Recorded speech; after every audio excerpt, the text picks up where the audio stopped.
In this video, I'll briefly show you how our integration with Olo works. To start off, head to the events page. From here, you can filter and display all of your delivery events. We do have custom reports that we've created specifically for our Olo users to help you filter your data. You can access those by opening up the Reports tab here. And for example, you can click on any of these Olo reports. This one is going to sort the events page by all delivery orders. And if I go back in here, this one, chargebacks, will sort by just our chargeback transactions. We can also save any of these events here so that we don't lose them later on.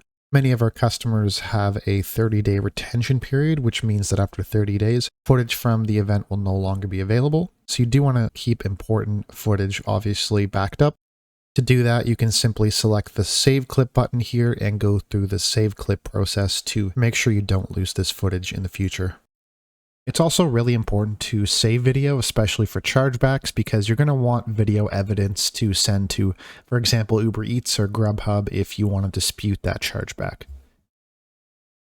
Finally, I just wanted to quickly touch on a few of these default widgets that help you visualize your delivery data.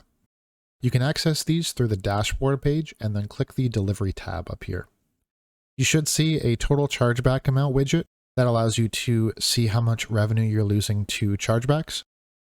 You should see top reasons for chargeback. So for example, here a top reason is telling us that the restaurant cannot make the order and that's why this chargeback happened. Finally, you have chargeback amount by service provider.